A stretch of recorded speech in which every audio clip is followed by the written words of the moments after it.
Who is next? Senator Judge Go is recognized. You may proceed, sir, when you're ready, and you have 2 minutes, sir. Salamat, Mr. Presiding Officer. I just want to put it in record, no, given that the incident with the sheriff in July 2011 was discussed in detail during the cross-examination of the defense earlier. Just find it proper that I shed light on the matter without any bias, given that these are matters of fact and based on personal knowledge. Since nabanggit po at ipinakita po kahapon, huwag mo nang pumatak yung oras, hindi pa naman tanong yun. Kasama na, sir? Since nabanggit at ipinakita po kahapon ng insidente noong July 2011 involving the Vice President, then Mayor Sara Duterte, and a sheriff, I would like to examine the relevance and context of this incident in determining the pattern of behavior of the Vice President. May I ask the NBI Director, would you agree that determining the context of actions of individuals is important to have a fair and impartial investigations? Yun po yung kasama doon, yung historical behavior to establish a pattern of violence. Okay.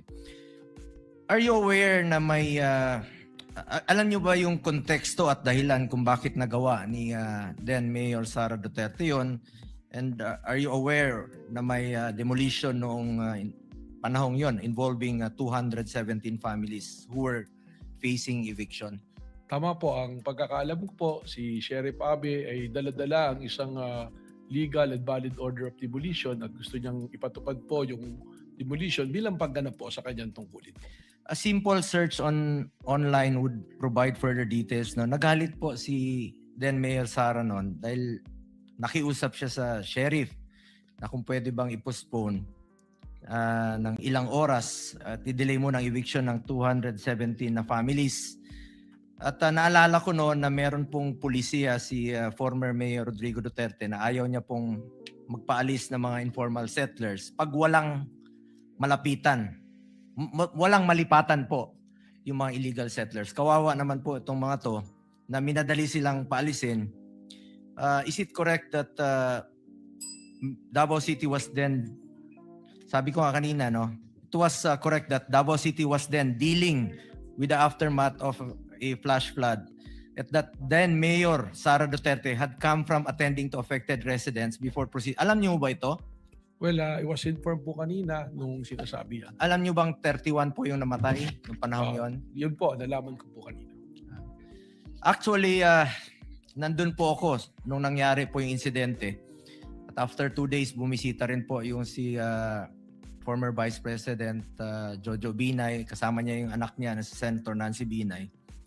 Mismo, witness po ako doon na talagang hirap ng sitwasyon. June 29 po yung nangyari na madaling araw.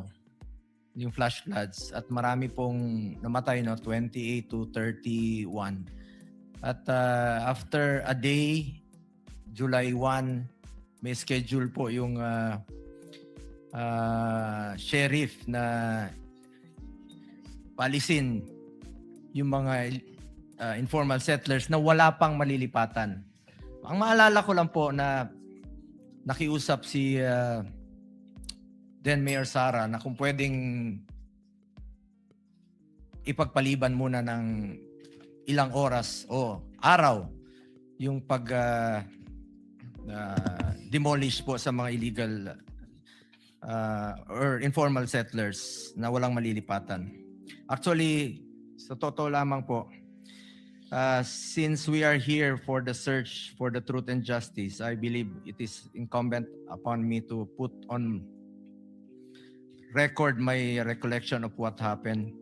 Yun po yung maalala ko. Sabi ko nga na may pulisiya po yung syudad noon na kung walang malilipatan yung mga informal settlers ay wag munang paalisin. Kawawa po yung mga kababayan nating mahirap na wala pong malilipatan. Yun po ang konteksto ng nangyari. We are not justifying violence, but we are highlighting that context is important to have a fair assessment of the incident magkakaiba naman po yung nangyari nung 2011 sa mga pangyayaring iniimbestigahan niyo po dito. In fact, not just this incident, in our search for the truth, importante alamin natin ang dahilan at konteksto ng mga pangyayari upang maging patas, objective at makatarungan ang ating pagsusuri. Yun lamang po. Ubus na yung Thank you. oras ko. Last 2 minutes na po.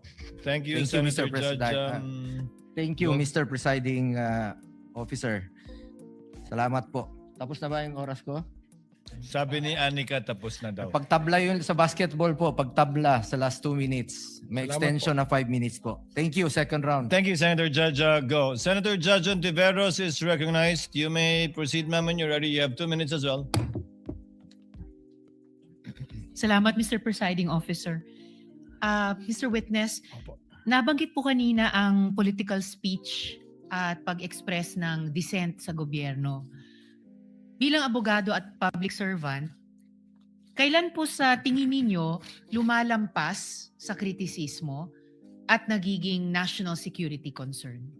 Ang isa pong kritisismo ay lumalagpas na sa yung kalayaan magsalita kung meron na po tayong nalalagpasan at nababiolate na batas at lalong-lalo na po kung ito ay maghahantong sa kaguluhan at makukompromiso po ang ating national security. If our national security will be under attack, malaki po itong problema.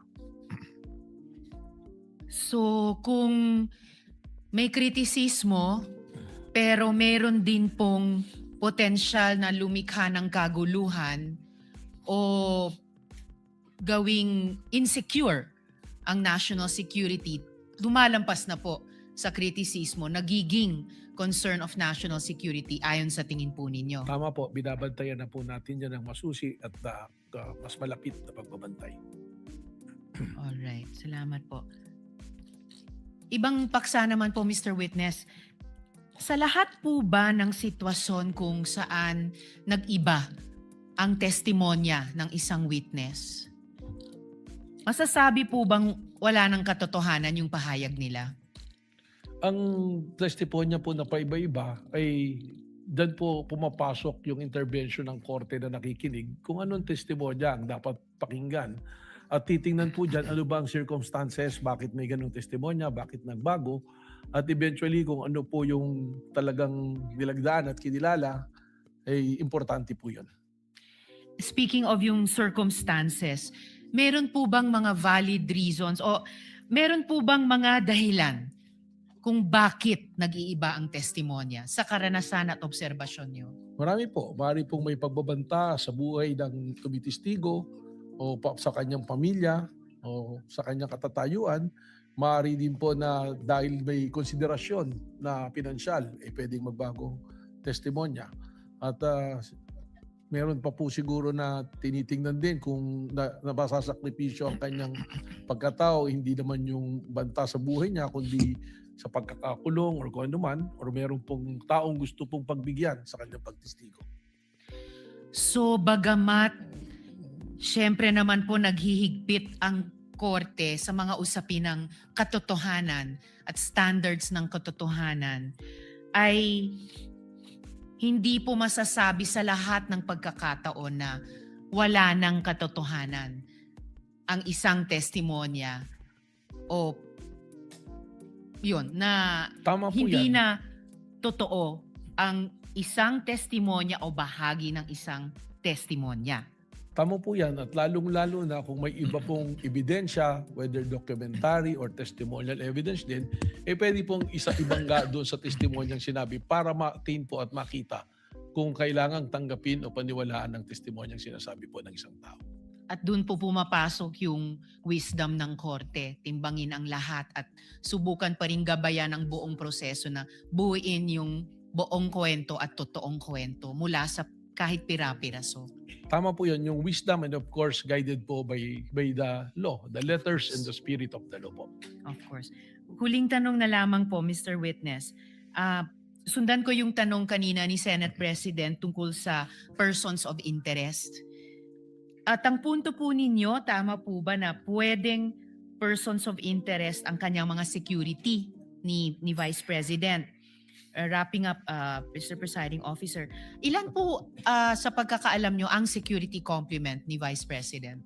Hindi ko po ako sigurado sa eksaktong numero, but what I've seen from the news before, it's 750 and it's reduced to 300 plus po. 300 plus ang security complement ni Vice President. Yun po ba ay kinonsidera ng NBI sa pag-characterize ng mga utterances ni VP bilang lampas sa kritisismo at papunta na or ganap na concern sa national security? Ibabalik ko po ron sa ginamit namin po na 5 standards na ginagamit po ng Secret Service ng Amerika in National Threat Assessment, yung po tinatawag na Protective Intelligence Threat Assessment Methodology po. Babalik ko po doon, isa po yan sa tinitingnan. Doon po pumapasok yan sa capacity o kapasidad ng tao po na nagsalita ng pagbabanta. Okay. So yung fact na may higit 300 security complement ay iniugnay nyo dun sa isang standard ng capacity. Tama po. Alright. Salamat po, Mr. Witness. Salamat, Mr. Thank Presiding you, Officer. Senator Judge Ontiveros. If there are no other senator judges, the chair will have a brief. Senator Judge Pia Cayetano is recognized for her interjection. You may proceed, ma'am.